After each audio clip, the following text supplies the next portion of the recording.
It is a very important summer coming up for Manchester United and for Erik ten Hag. We need to get it right. We need to move as fast as possible. The takeover is delaying things, but work is going on behind the scenes. And I want to talk about Napoli centre-back Kim Min-Jae. The reports linking him to the club, they've been around for a while. What I do in these full story videos is go back to the roots. Look at where the story first emerged. How has it developed? What's been said about it? Bring you all the information in one video so you don't have to go looking for it. So make sure you do subscribe. I'm going to be doing plenty of these over the summer, but let's talk about this lad, Kim Min-Jae and Manchester United. The Napoli centre-back is a ball-playing, aggressive interceptor. That's what I would call him. And somebody who has a very, very strong passing game. And that's definitely why Erik ten Hag will be looking at signing him. And the fact that he's got a release clause which is way below what he is worth. Now, if we go back to, when Kim Min-Jae actually joined Napoli, the ironic thing is that they actually signed him for cheap on a release clause. Was it from Fenerbahce? They signed him as a replacement for Koulibaly, who went to Chelsea. I think they coped pretty well with the exit of Koulibaly. In fact, they upgraded. So Kim Min-Jae joined last summer, and the release clause was part of that contract. And it was something that's been known about all season long, sorry. And now that it's getting to the point where it could be active, and it's an interesting release clause because it's only going to be active for a couple of weeks in July. I'll bring you the latest from Fabrizio Romano on that. But look, this is what Napoli's director said about him. He goes, yes, there's a release clause that varies depending on the potential interested club. That's an interesting one. We don't know the details on that. The clause will only be valid for 15 days in July, but we're already thinking of discussing a new deal. And that's exactly what Napoli will be doing throughout this whole process. Manchester United, it looks like we're going after him. We're certainly interested. It might only be Interested FC at this point, but we are interested in him, and they are trying to get him to sign. They will try and get him to sign a new contract. This is Napoli's coach Spalletti saying, look, Kim Min-Jae is one of the best centre-backs in the world right now, and I don't think anybody would really disagree. He's a fantastic top-level centre-back. Now, Fabrizio weighed in on this, and this was 27th of March, saying that Kim Min-Jae has been on Manchester United's list since December. So this isn't some sort of reaction that's coming out in May.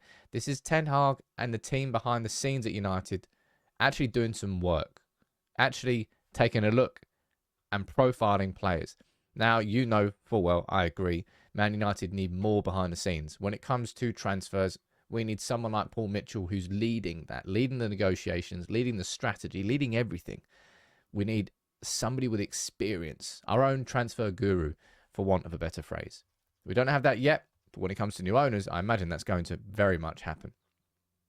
In terms of what the Italian press are saying, they are suggesting that Kim Min-Jae has given the thumbs up, the green light, to join Manchester United. This is what the latest article said today. Because Napoli defender Kim Min-Jae is said to have agreed to join United in the summer. And that's where we speak about this. Now, look, they're saying the release clause is 56 million. What I'm going to do here, we're going to take a little listen to what Fabrizio Romano had to say on this, and then I'm going to run through some more information. This is what Fabrizio is saying on the Kim Min-Jae situation. I wanted to mention Kim Min-Jae. Guys, if you are following the channel, you remember I told you in November, in December, Manchester United are sending their scouts to follow Kim Min-Jae, this Napoli centre-back. They've always been there in attendance. And I repeat it to you, in February, March, Man United have strong interest in Kim Min-Jae because they consider him a very, very good and talented centre-back. But what's the point?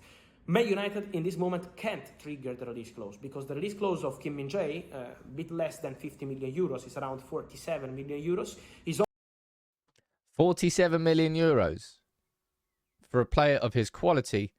I mean, we paid, what was it, 50 million we paid for Martinez? I think we paid that, which ended up being a bargain, by the way. But 47 million euros, that is cheap. only valid in the first days of July and not now. So Man United are not advancing now on this deal. They are speaking to the player side because they like the player. They are monitoring the player. So there is a conversation, and Man United interest has always been confirmed. I told you many times, but before saying it's a done deal, we have to be careful on this release clause situation, on other clubs potentially joining the race. For example, Newcastle also sent their scouts multiple times to follow. Go away, Newcastle. Get out of it. Get out of it. But Fabrizio, they're confirming that Manchester United are interested and confirming that release clause is 47 million euros. That's cheap AF. In terms of what he's actually been saying on any links to Premier League clubs, he's like, I can't be bothered. by transfer rumours. I'm focusing on the team, the Champions League, not that kind of nonsense. Napoli have now won the league. They're out of the Champions League. So this is where we're having the conversation. Now, for an interesting comparison, I want to speak about Christopher Nkunku. Because we're now talking that Kim Min-Jae's got a 47 million euro release clause. Cool, okay, well, clubs know what to pay, but that only exists for a couple of weeks at the start of July. This is what Chelsea did when they wanted to sign Nkunku. You can go down here. This is confirmation. That. Chelsea, it is understood that Chelsea have committed themselves to paying more than his 60 million euros release clause. So he's joining. Nkunku is coming. He's joining. He's a new striker for Chelsea that's coming this summer. The pre-contract is already signed and agreed. In fact, I imagine the actual contract is now signed. Could Manchester United do the same thing with Kim Min-Jae? If we know that the fee is we know that the release clause is 47 million euros, we could go in with an offer of 50, 55 million to secure it early. That's very possible because they will be trying to get him to sign a new contract. In terms of why we're looking at him, you kind of only have to take a quick look at his scouting report and you really do understand here, right? These are sort of, I wouldn't say they're irrelevant, but this is where it is. Passes attempted, the 97th percentile, compared to all centre-backs in the top 5 leagues. Pass completion, 90th percentile. Progressive passes, progressive carries. Very good with interceptions, a very strong player in the air. And take a look at this. This is a lot of data, I know. But all you need to understand is look at the very top of the chart. These are all, of all players who have completed passes in Serie A, who has completed the most this season? Kim Min-Jae. What's his percentage? 90.6%.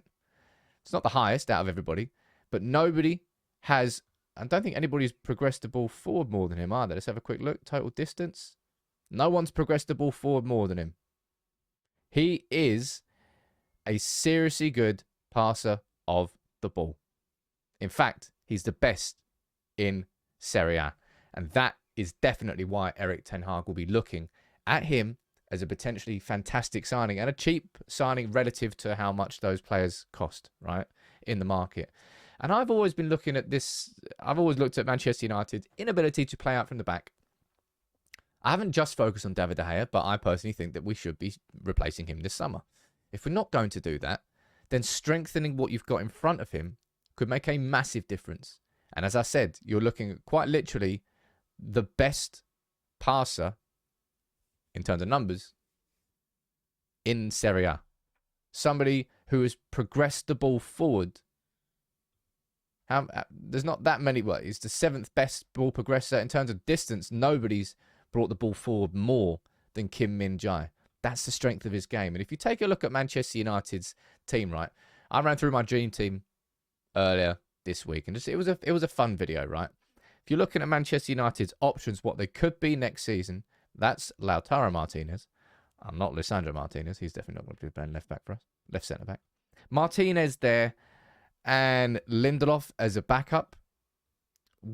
And it depends whether you think he's going to come in and be a first-team player. I imagine he absolutely would be. With Kim Min-Jae and Varane. Now, that is 2 top-class players for each position. You could argue, I would definitely argue we need an upgrade at right back. Probably, in my opinion, moving Delo on, keeping Wan-Bissaka there as a defensive profile, and then getting an elite-level attacking right back. And that's kind of where I stand on that. I think we need to upgrade De Gea. But in terms of those 4 centre-back options, imagine that. We had Martinez and Min-Jae as our starting centre-back pair, with Victor Lindelof and Varane as the backups. That's something that Erik ten Hag would absolutely love to have. We have seen the impact that Martinez has had on our ability to play out from the back.